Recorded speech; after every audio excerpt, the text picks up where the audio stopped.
एक भूतिया मालगाड़ी और गार्ड साहब। ये आज की बात नहीं है, 40-45 साल पहले की घटना है। मेरी तब क्या ही उम्र रही होगी, 22 साल। बहुत मुश्किल से मुझे एक नौकरी मिली थी, रेलवे में। वो नौकरी भी मुझे जंग के चलते मिली थी। तब जोरों पे जंग चल रही थी, दूसरा विश्व युद्ध। हमारे यहाँ भले ही जंग ना हो, लेकिन तैयारियों की कमी नहीं थी। हजारों की संख्या में मिलिट्री, सैकड़ों कैंप, जगह जगह प्लेन के छिपे हुए अड्डे, सड़कों पर हमेशा मिलिट्री ट्रक और जीप नजर आते थे। उस वक्त हर जगह लोगों की मांग थी, कारखानों में, ऑफिसों में, रेलवे में, मिलिट्री में तो और भी। नौकरी मिलने के बाद हमारी 3 महीने की ट्रेनिंग हुई। फिर मुझे माकोड़ा साइडिंग नाम की एक जगह भेज दिया गया। वो कितनी भयंकर जगह थी, आज बता नहीं सकता। ये बिहार की ही एक जगह थी, हालांकि मध्य प्रदेश की सीमा से सटी हुई थी, लेकिन जंगल और छोटे छोटे पहाड़ों से भरी हुई थी। उस तरफ मिलिट्री की एक छावनी पड़ी हुई थी। सुना था गोला बारूद भी जमा रहता था।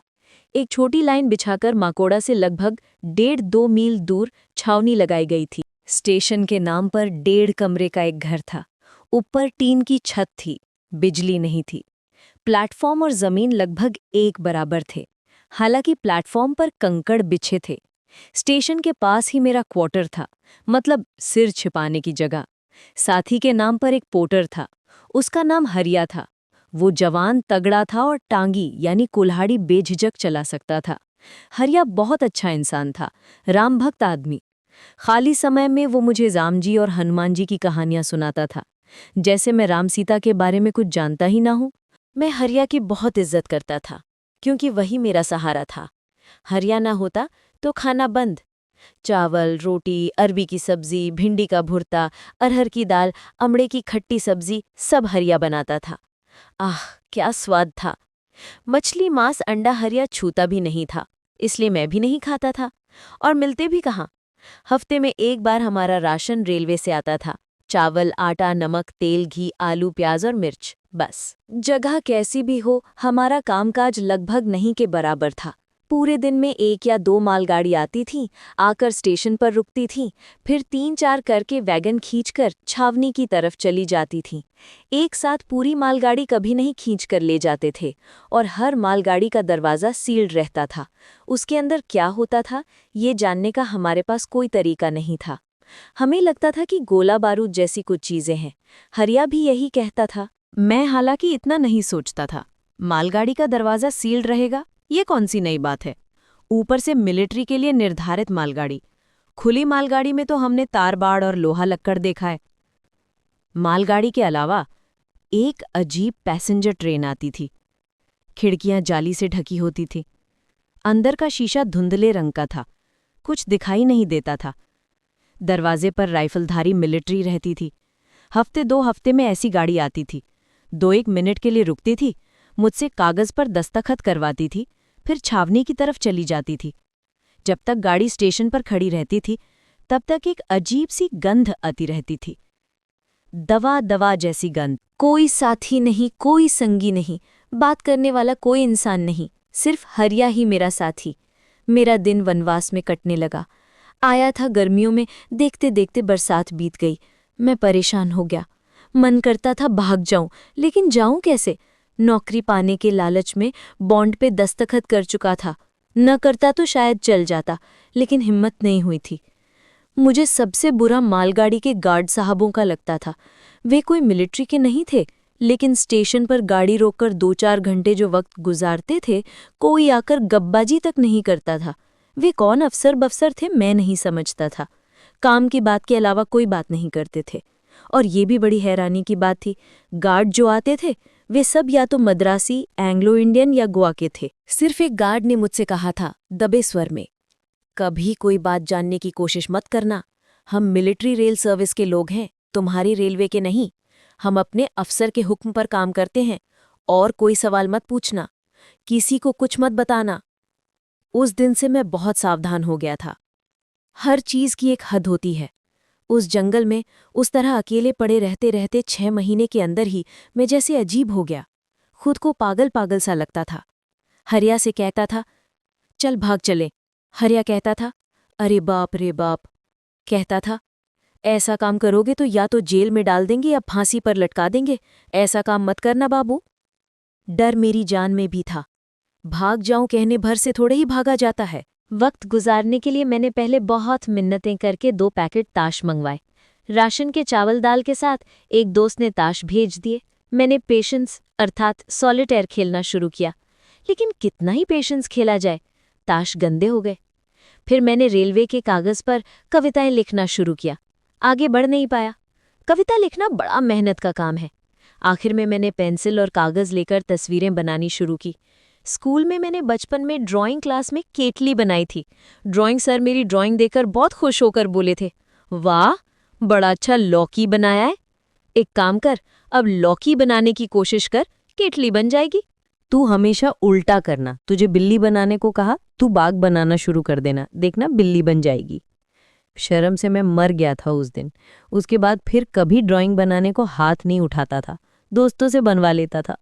इतने वक्त बाद फिर से तस्वीर बनाने बैठा तो देखा भूत प्रेत राक्षस दैत्य ही हाथ से बन जाते हैं, पेड़ पौधे इंसान नहीं बनते। तस्वीर बनाने की कोशिश भी छोड़ दी, लेकिन हिजी बिजी छोड़ नहीं पाया। कागज पेंसिल हाथ में आते ही अजीबोगरीब आकृतियां निकल आती थी। इस तरह शरद ऋतु आ गई न कहकर कहना चाहिए, शरद ऋतु का मध्य हो गया। हालांकि वहां धान के खेत, तालाब, शिवली के पेड़ नहीं थे कि शरद ऋतु आसानी से आंखों को दिख जाए। धान के खेत में सिर हिला हिलाकर कोई बुलाने वाला नहीं था, तालाब नहीं था जो कमल और कुमुदिनी से भर जाए, और एक भी शिवली का पेड़ नहीं था कि शाम से फूलों की महक से मन बेचैन हो उठे। ये सब ना होने पर भी आसमान, बादल और धूप बता देते थे कि शरद आ गया है। एक जगह कुछ कांस फूल भी खिले थे। इसी समय एक दिन एक घटना घटी। तब शाम हुई ही थी या रात शुरू ही हुई थी, इंजन की सीटी सुनाई दी। रात के वक्त हमारे फ्लैग स्टेशन पर ट्रेन नहीं आती थी, मना था, सिर्फ एक दिन आई थी। क्वार्टर में बैठे इंजन की सीटी सुनकर मैंने हरिया से कहा, तू अरबी का दम बना, मैं देख कर आता हूँ। कहकर एक जैकेट ऊपर डालकर मैं बाहर निकल पड़ा। क्वार्टर से स्टेशन 25-30 कदम दूर था। बाहर निकलकर मैं जैसे चौंक गया। लगा जैसे सुबह हो गई है। कितनी रोशनी! आसमान की तरफ देखा तो चांद छलछला रहा था। ऐसा मनोहर चांद जिंदगी में नहीं देखा। कितना सुंदर था, कैसे समझाऊं। ऐसा लग रहा था जैसे चांदी के एक बड़े घड़े के मुंह से कल कल करके चांदनी नीचे बह रही हो। चांदनी से आसमान, हवा, मिट्टी सब कुछ जैसे सराबोर हो गया था। इस रोशनी का अंत नहीं था, रूप का कोई छोर नहीं था। आसमान के 2-1 टुकड़े बादल भी एक तरफ हट गए थे। चांद के पास कुछ नहीं था, बस चांदनी फैली हुई थी। स्टेशन पर आकर दरवाजा खोला, उससे पहले ही नजर पड़ी थी थोड़ी दूर पर एक मालगाड़ी खड़ी थी। इंजन की हेडलाइट नहीं जल रही थी, ड्राइवर के बगल वाली लाइट भी नहीं।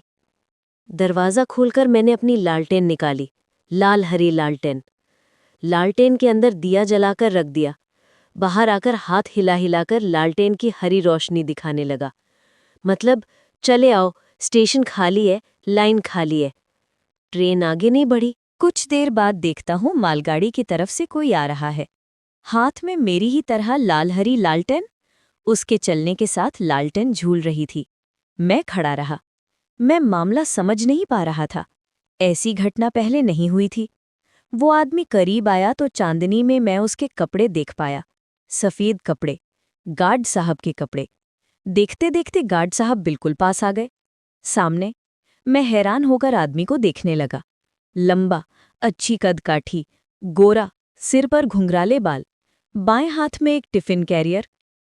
तुम इस फ्लैग स्टेशन पर हो? गार्ड साहब पास आकर खड़े हुए, मुझे देखा और बोले, हाँ सर, हमारा इंजन खराब हो गया है। लगभग 4 मील पहले इंजन को क्या हुआ पता नहीं, रुक गया। ड्राइवर कोशिश करके भी चला नहीं पाया। अच्छा, दोपहर से जंगल के बीच पड़े हैं, कोई मदद नहीं, मिलने की उम्मीद भी नहीं। शाम होने से पहले इंजन फिर से चलने लगा, धीरे धीरे, पहिए रगड़ते हुए। किसी तरह यहां तक पहुंचे हैं और आगे नहीं बढ़ पाए। मैंने कहा, तो खबर देनी चाहिए सर। हाँ, मैसेज देना चाहिए। चलो मैसेज दो। हाँ सर, मैसेज देना चाहिए ना सर। स्टेशन के कमरे में आकर मैंने तार तपा मशीन लेकर बैठा, खबर देने लगा। शुक्र है तार तपा मशीन थी। 3 जगहों पर खबर देकर जब सिर उठाया तो देखा गार्ड साहब कुर्सी पर बैठे बैठे ऊँग रहे हैं। खबर दे दी? हाँ सर। अब तो खाना वाना खाया जाए। तुम्हारे यहाँ पानी तो होगा ही। उस घड़े में है। धन्यवाद। गार्ड साहब उठे और रेलवे कंपनी के मग और एल्यूमिनियम के गिलास में पानी लेकर बाहर गए। वो आदमी बंगाली नहीं था, एंग्लो इंडियन भी नहीं था। टूटी फूटी अंग्रेजी में बात कर रहा था। मैं समझ नहीं पा रहा था कि वो कहाँ का आदमी है। उसकी हिंदी बोली भी साफ नहीं थी। हाथ मुंह धोकर आदमी बोला, मुझे बहुत भूख लगी है, मैं खा रहा हूँ, तुम कुछ खाओगे? नहीं सर, आप खाइए। तुम थोड़ा खा सकते हो, मेरे पास काफ़ी खाना है। धन्यवाद सर, मेरा क्वार्टर पास में है, हमारा खाना बन चुका है, आप खाइए, आपको भूख लगी है। अगर पहले बताते तो मैं आपको अपने क्वार्टर ले जाता, खाने को गर्म कर सकते थे। गार्ड साहब ने मेरी तरफ आंख उठाकर अजीब तरह से हंसे। बोले, अपना हाथ बढ़ाओगे? बढ़ाओ ना। मैं कुछ समझ ना पाया और हाथ बढ़ा दिया। गार्ड साहब ने टिफिन कैरियर से मांस का एक टुकड़ा निकालकर मेरे हाथ पर फेंक दिया। मेरा हाथ जैसे जल गया। मैंने जमीन पर गिरा दिया। गार्ड साहब हंसने लगे। हंसते हंसते खाना भी शुरू कर दिया। मैं कागज से हाथ पोंछने लगा, कहीं मेरे हाथ पर छाला ना पड़ जाए। खाते खाते गार्ड साहब बोले, तुम्हारा नाम क्या है लड़के? मैंने नाम बताया। यहाँ कितने दिन से हो? 6 महीने के करीब। अच्छी लगती है ये जगह? नहीं। तो फिर रहते क्यों हो? क्या करूं, नौकरी सर। नौकरी। गार्ड साहब खाने लगे। देखा साहब बहुत भूखे थे। खाते खाते साहब बोले, तुम्हारे यहाँ आज कोई ट्रेन आई है? नहीं सर, आज कोई गाड़ी नहीं आई। मैं समझ नहीं पा रहा हूं कि मेरी गाड़ी को क्या हुआ। अच्छी गाड़ी थी, ठीक ही चल रही थी, अचानक क्यों रुक गई? Engine breakdown? लेकिन क्यों? जब हम वो छोटी नदी पार कर रहे थे, बस एक पुलिया जैसा पुल था, तब एक आवाज सुनी। हवाई जहाज के जाने जैसी आवाज, लेकिन आवाज तेज नहीं थी, भौरे के उड़ने जैसी आवाज। ब्रेक वैन से झांक झांक कर देखा, आसमान में कुछ दिखाई नहीं दिया। नदी की आवाज? नहीं, पानी की आवाज नहीं। हैरानी की बात क्या है जानते हो? 1-2 फरलांग आगे आने पर बिल्कुल अचानक और एक बात देखी, बहुत गर्मी लगने लगी। ये वक्त गर्मी का नहीं है, जगह भी पहाड़ी है, शाम भी ढल रही थी। अचानक इतनी गर्मी क्यों लगेगी? वो गर्मी इतनी बढ़ने लगी, लगा जैसे हाथ पैर जल जाएंगे। ड्राइवर पागल की तरह करने लगे, पूरी गाड़ी भी जैसे आग हो उठी। हैरान होकर मैंने कहा, क्या कहते हैं सर? 1 घंटा इसी हालत में कटा। हम सब नीचे उतरकर खड़े रहे। फिर गर्मी कम होने लगी। कम होते होते जब लगभग सामान्य हुई, तब देखा इंजन भी किसी तरह चलने लगा। ये तो बड़ी अजीब घटना है, बहुत अजीब। और भी अजीब क्या है जानते हो? हम गाड़ी लेकर थोड़ा आगे बढ़े तो पता नहीं कहाँ से मक्खियों का झुंड उतरने लगा। मक्खियों का झुंड? मेरे गले से अजीब आवाज निकली। ओह, उस झुंड की बात मत पूछो। टिड्डी दल उतरता देखा है? उससे भी ज्यादा। चारों तरफ सिर्फ मक्खियां और मक्खियां। हमारी गाड़ी भी तेज नहीं दौड़ पा रही थी कि मक्खियों के झुंड को पीछे छोड़कर भाग आते। बड़ी मुश्किल से उनसे छुटकारा मिला है। मैं तो ब्रेक वैन की खिड़की वगैरह बंद करके बैठा था। ड्राइवर तो परेशान हो गए, पता नहीं मक्खियां इंजन में कुछ गड़बड़ी करके चली गई या नहीं। हालांकि पहले भी इंजन खराब हुआ था। मैं चुप रहा। बहुत देर बाद कहा, ऐसी बात मैंने पहले नहीं सुनी सर। मुझे भी अंदाजा नहीं था। गार्ड साहब का खाना खत्म हुआ, पानी पिया, बाहर से हाथ धोकर आए। तुम जानते हो यहाँ के कैंप में क्या होता है? गार्ड साहब ने पूछा। नहीं सर, सुनता हूँ मालगाड़ी भरकर गोली गोला आता है। बकवास। यहाँ युद्धबंदी, प्रिजनर्स ऑफ वॉर रखे जाते हैं। युद्धबंदी कैंप है, विशाल कैंप। मुझे पैसेंजर ट्रेन की बात याद आई। खिड़की पर जाली, धुएं वाला शीशा। मैंने कहा, अब समझ में आ रहा है सर। इसके अलावा हाथ पैर कटे जख्मी सैनिकों, वूंडेड सोल्जर्स का भी इलाज किया जाता है। मर जाने पर दफन किया जाता है। जानते हो तुम? चौंक कर मैंने कहा, मैं कुछ नहीं जानता। मालगाड़ी देखकर सोचता था, मालगाड़ी में हजारों तरह की चीजें आती हैं। खाना पीना, बिस्तर, दवाइयाँ, कैंप का तरह तरह का सामान। गार्ड साहब ने टिफिन कैरियर समेट लिया था। एक सिगरेट सुलगाई, मुझे भी एक दी।